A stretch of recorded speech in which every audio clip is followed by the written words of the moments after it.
Hi, this is Revathi. Welcome to అందమైన కథల పొదరిల్లు.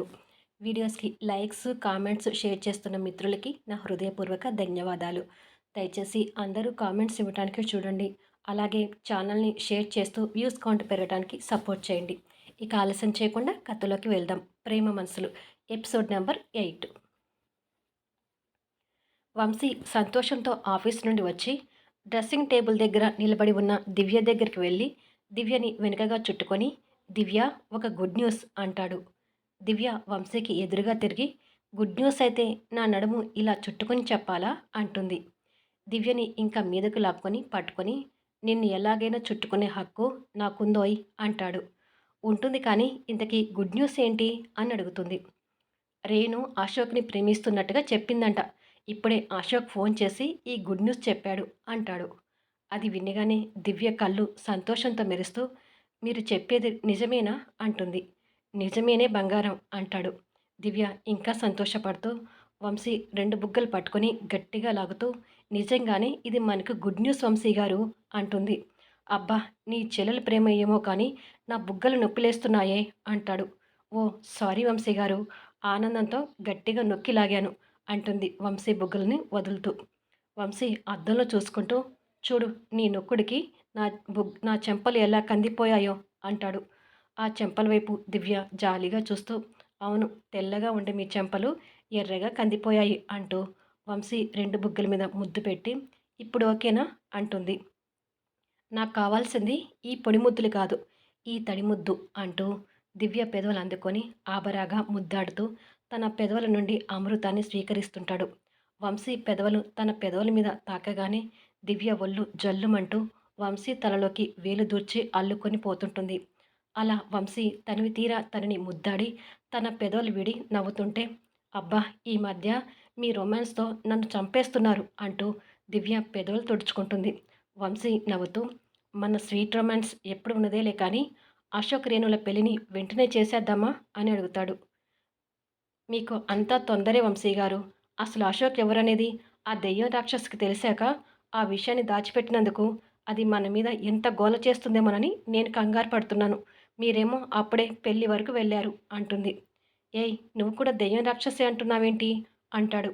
అశోక్ మాటల్లో విని విని నాకు కూడా అలా వచ్చేసింది వంశీ గారు అంటుంది. వంశీ కూడా నవ్వుతూ, అవును, మీ ఇద్దరి రాక్షసులను భరించలేక మేమిద్దరం అవస్థలు పడుతుండాలి అంటాడు. ఏంటి, నేను కూడా మీకు రాక్షసిలాగా కనిపిస్తున్నానా అంటుంది కోపంగా చూస్తూ. నీకేమైనా డౌటా అంటాడు నవ్వుతూ.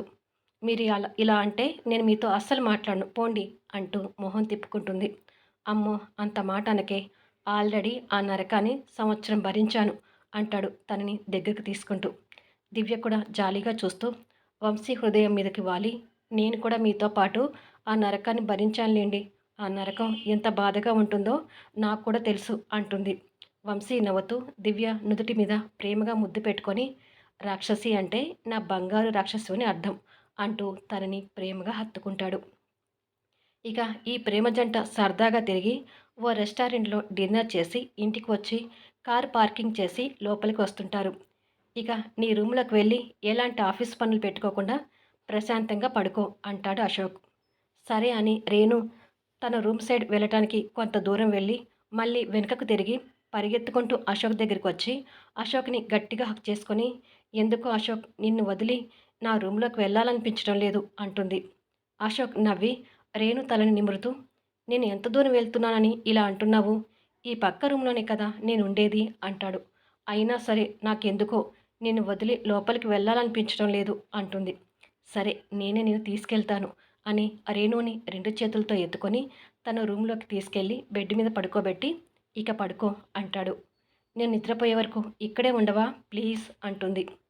సరేలే, ఉంటానులే అని తన పక్కన కూర్చొని డింపుల్ పడుతున్న తన బుగ్గ మీద చేయి పెట్టి తడుముతూ, ఇక నిద్రపో అంటాడు. కొద్దిసేపటికి రేణు నెమ్మదిగా నిద్రలోకి జారుకుంటుంది. ఆ పక్కనే ఉన్న తన టెడ్డీబేర్ అందుకొని తన చేతి కిందిగా పెట్టి ప్రేమగా తన తల మీద ముద్దు పెట్టి అక్కడి నుంచి వెళ్తాడు. మరుసటి రోజు రేణు ఆఫీసులో కంగారు పడుతూ, వాట్, మన ప్రాజెక్ట్స్ క్యాన్సిల్ అయిందా, ఎందుకు ఇలా జరిగింది అంటుంది రేణు తన టీం మెంబర్స్తో.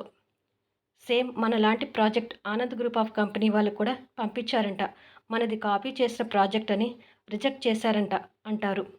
ఇది మనం కష్టపడి చేసిన ప్రాజెక్ట్. దీన్ని మనం కాపీ చేయడం ఏంటి అని అంటుండగానే రఘు అక్కడికొచ్చి, లేదు రేణు, ఆ ఆనంద్ గ్రూప్ ఆఫ్ ఇండస్ట్రీస్ వాళ్ళే మన ప్రాజెక్ట్‌ని కాపీ చేసి తిరిగి అది మనమే కాపీ చేసినట్టుగా క్రియేట్ చేశారు అంటాడు.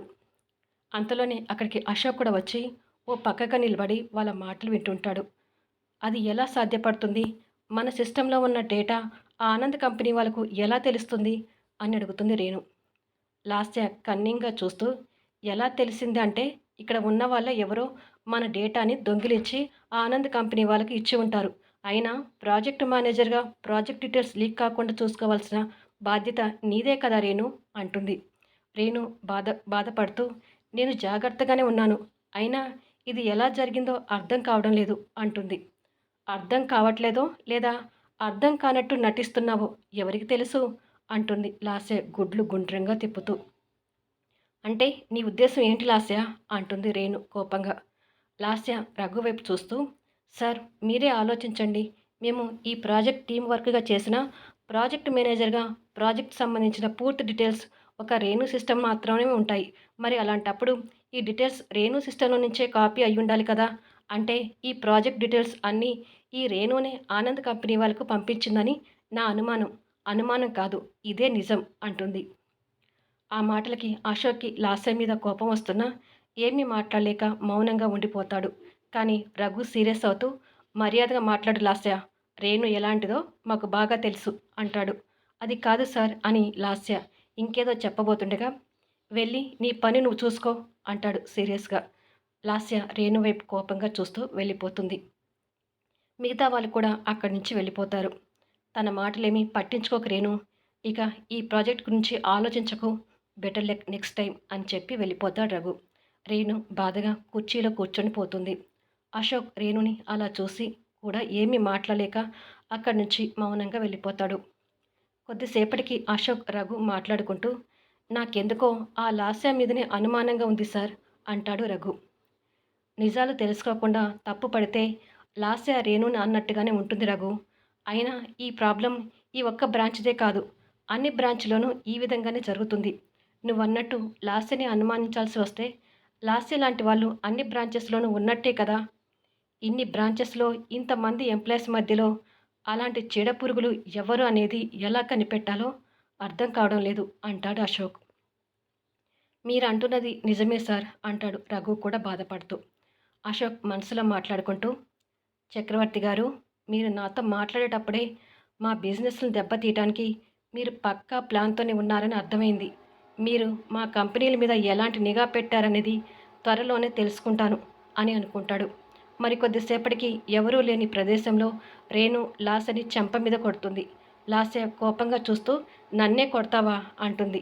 కొట్టడం కాదు, మళ్ళీ నా గురించి తప్పుగా మాట్లాడితే ఈసారి పీక పిసికి చంపేస్తాను. ఈ చెంప దెబ్బని నేను నిన్ను అప్పుడే కొట్టేదాన్ని, కానీ అందరి ముందు చులకనవుతావని ఒకే ఒక్క ఉద్దేశంతో ఆగిపోయాను.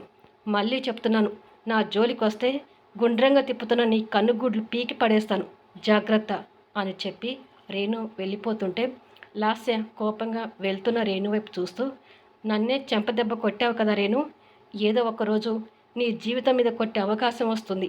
ఆ అవకాశం కోసం ఎదురు చూస్తుంటాను అని అనుకుంటుంది. అశోక్ వాళ్ళిద్దరిని చాటుగా చూసి, ఓ నా రేణు మేడం లాస్య దగ్గర కూడా కిరణ్ బేడి అవతారం ఎత్తిందనమాట. లాస్య అన్న మాటలకు రేణు ఎక్కడ ఏడుస్తూ కూర్చుంటుందో అనుకున్నాను, కానీ రేణు ధైర్యవంతురాలని మరొకసారి నిరూపించుకుంది అని అనుకుంటాడు. ఇలా కొన్ని రోజులు గడుస్తుంటాయి. ఒకరోజు ఆఫీస్లో అశోక్ తన ఆఫీస్ బాయ్ యూనిఫామ్లో ఉండి ఒక దగ్గర కూర్చొని ఆలోచిస్తూ, ఈ చక్రవర్తి గారు ఈ కంపెనీల మీద ఎలాంటి పాగా వేశారు, అది కనుక్కోవటం ఎలా అని అనుకుంటూ ఉండగా కాస్త దూరంలో ఇద్దరు ఆఫీస్ బాయ్స్ కొట్టుకోవడం చూస్తుంటాడు. వాళ్ళు అలా కొట్టుకుంటుంటే మరి కొంతమంది అక్కడ గుమ్మికూడి చూస్తుంటారు. అశోక్ అది చూసి అక్కడికి వెళ్ళేసరికి ఒక ఆఫీస్ బాయ్ మరొక ఆఫీస్ బాయ్ షర్ట్ కాలర్ పట్టుకొని, నువ్వు ఎప్పుడు ఫోన్ మాట్లాడుతూ నీ పని చేయకపోయేసరికి ఆ పని నా మీద పడుతుంది అని గొడవ పడుతుంటాడు. నిన్నెవరు చేయమన్నారు నా పనిని అంటూ ఇద్దరు కొట్టుకునే వరకు వెళ్తుంటారు. అశోక్ వాళ్ళిద్దరి మధ్యకి వెళ్ళి, అన్న ఎందుకు కొట్టుకోవడం, ఎవరి పనులు వాళ్ళు చేసుకోండి అని వాళ్ళిద్దరిని బలవంతంగా పట్టుకొని ఆపుతాడు. కొద్దిసేపటికి వాళ్ళిద్దరూ కొట్టుకోవడం ఆపి ఎవరి దారిన వాళ్ళు వెళ్తారు. మీరు కూడా వెళ్ళండి అని అశోక్ అక్కడ ఉన్నవారిని కూడా పంపిస్తాడు. అందరూ వెళ్ళిపోయిన తర్వాత తన చేయి వైపు చూసుకుంటే కొట్టుకున్న వారిలో ఒక ఆఫీస్ బాయ్ షర్ట్ బటన్ చేతి వేళ్ల సందుల్లో ఇరుక్కొని కనిపిస్తుంది. అశోక్ ఆ బటన్ వైపు చూసి పారేయబోయి ఆ బటన్ మీద ఏదో చూసినట్టుగా అనిపించి తిరిగి ఆ బటన్ వైపు చూస్తాడు. ఆ బటన్ మీద చిన్నగా ఇంగ్లీష్లో జీ అనే లెటర్ కనిపిస్తుంది. అశోక్ ఆ బటన్ వైపు ఆశ్చర్యంగా చూసి బటన్ మీద ఈ జీ లెటర్ ఎందుకుంది అనుకుంటూ తన యూనిఫామ్ షర్ట్ బటన్ వైపు చూసుకుంటాడు. అవి మామూలుగానే ఉంటాయి. అశోక్ కొద్దిసేపు ఆలోచించి అనుమానంగానే ఆ బటన్ని తన షర్ట్కి పెట్టుకుంటాడు. తర్వాత మామూలుగా ఆఫీసులో తిరుగుతుంటాడు. కొద్దిసేపటి తర్వాత ఒక ఎంప్లాయ్ ఫైల్తో అశోక్ దగ్గరికి వచ్చి అశోక్ బటన్ వైపు చూసి, హలో, నేను కూడా మీ మనిషినే, ఈ ఫైల్ తీసుకెళ్ళి ఆ క్యాబిన్లో ఇవ్వు అంటాడు నిదానంగా. ఆ మాటకు అశోక్ ఆశ్చర్యపోతూ అతని షర్ట్ బటన్స్ వైపు చూస్తాడు. అతని షర్టు మధ్య బటన్లో ఏ లెటర్ చూసి షాక్ అవుతాడు. అంతలో మరో ఎంప్లాయ్ అక్కడికి వస్తాడు. ఇక మామూలుగానే అశోక్ చూపు అతని షర్ట్ బటన్ మీదకి వెళ్తుంది. అతని షర్ట్ బటన్ మీద ఐ లెటర్ ఉంటుంది. ఆ లెటర్ చూసి అశోక్ ఆశ్చర్యపోతుండగానే అతను ఆ ఎంప్లాయ్కి షేక్ హ్యాండ్ ఇస్తూ, హలో, నేను కూడా ఐజీఏ మనిషిని, అంతా మనం అనుకున్నట్టుగా జరుగుతుందిగా అంటాడు. వారి మాటలకు అశోక్ ఇంకా షాక్ అవుతూ, ఐజీఏనా, ఐజీఏ అంటే ఏంటి అని ఆలోచించుకొని, మై గాడ్, ఐజీఏ పేరు మీద పెద్ద స్కామే జరుగుతుంది అని అనుకుంటాడు. ఇదండి ఈ ఎపిసోడ్ మీద మీ కామెంట్స్ తెలియచేయండి. అలాగే లైక్స్ ఇవ్వడం మర్చిపోవద్దు. ఏ వీడియో కూడా మిస్ కాకుండా పూర్తి వీడియోలు చదివితేనే మీకు స్టోరీ కంటెంట్ అనేది పూర్తిగా అర్థమవుతుంది. సో ప్లీజ్ అన్ని వీడియోస్ చూస్తూ సపోర్ట్ చేయండి. మళ్ళీ నెక్స్ట్ వీడియోలో కలుద్దాం.